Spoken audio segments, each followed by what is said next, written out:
दर्शकों, आप सभी को अनंत जय श्री कृष्ण, राधे राधे, नमस्कार। बंधु, आइए सितारों की दुनिया में फिर से एक बार आपका स्वागत है।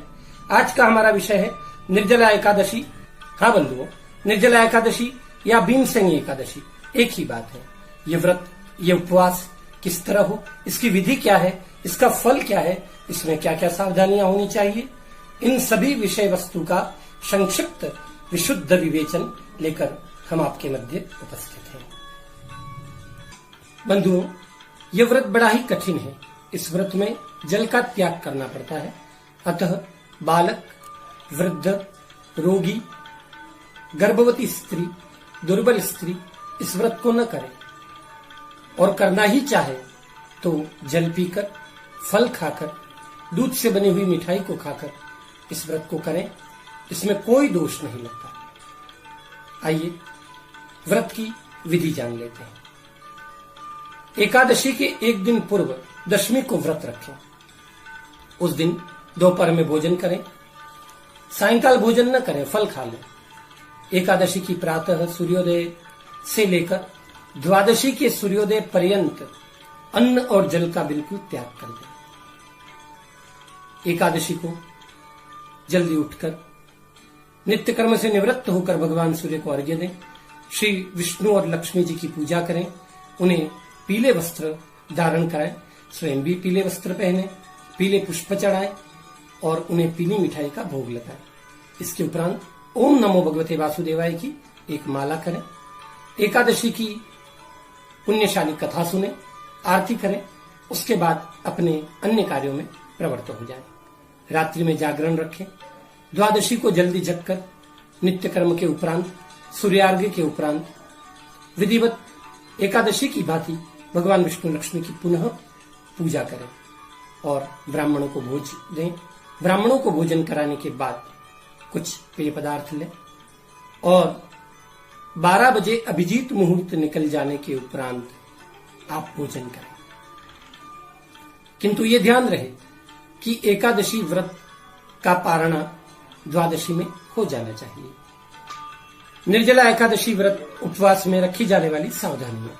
पहला, इस दिन तुलसी पत्र न तोड़ें।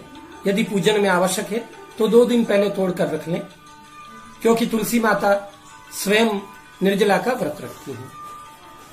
तुलसी जी को जल भी नहीं चढ़ाएं, केवल सायंकाल दीपक करें और दूर से उनका पूजन करें। दूसरा,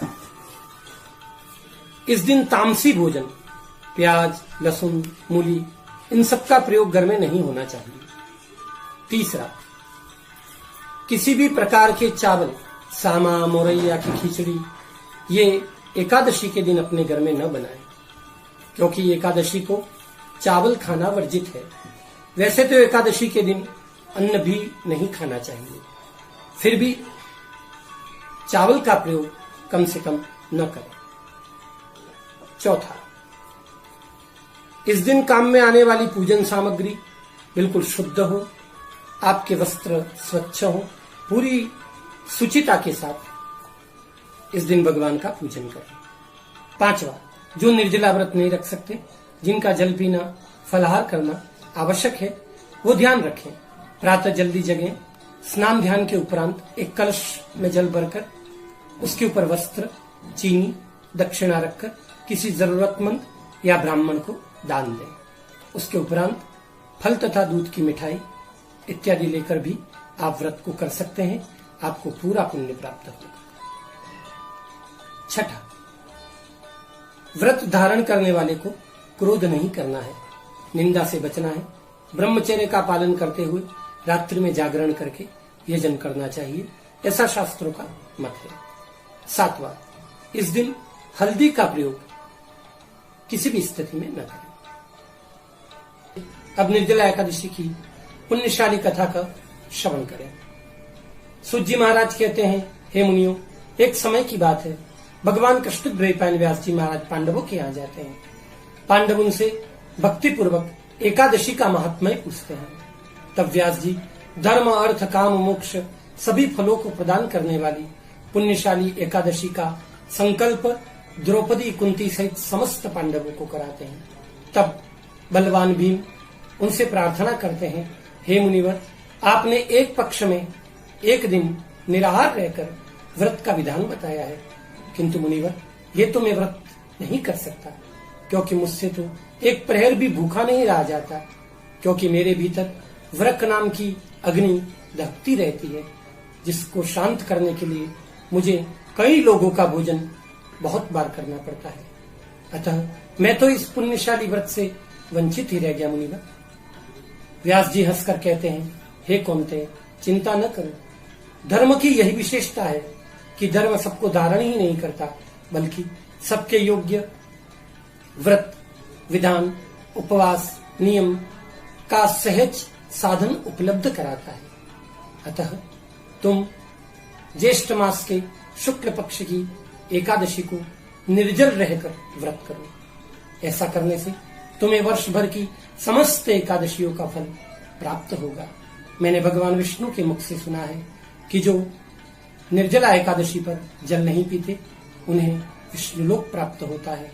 वो सुमेरु पर्वत के समान ही पाप क्यों न करें, उनके पाप क्षण भर में जलकर भस्म हो जाते हैं, और जब मृत्यु का समय निकट आता है तो उन्हें यमपुरी नहीं जाना पड़ता। उन्हें स्वयं भगवान श्रीहरि के पार्षद पुष्पक विमान में बिठाकर स्वर्ग ले जाते हैं और अंततो गत्वा वह आत्मा भगवान विष्णु को प्राप्त हो जाती है। और भगवान श्रीहरि ये भी कहते हैं कि निर्जल व्रत जो भी रखता है उसके आने वाली और पिछली 100 पीढ़ियों को मैं मुक्त कर देता हूँ और समस्त मनोरथ उस व्यक्ति के सिद्ध हो जाते हैं। इस कथा का जो भी श्रवण करेगा, जो भी इस कथा को कहेगा, उसको अक्षय पुण्य की प्राप्त होगी। इति।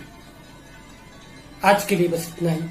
शीघ्र ही एक नए विषय के साथ आपसे पुनः भेंट होगी।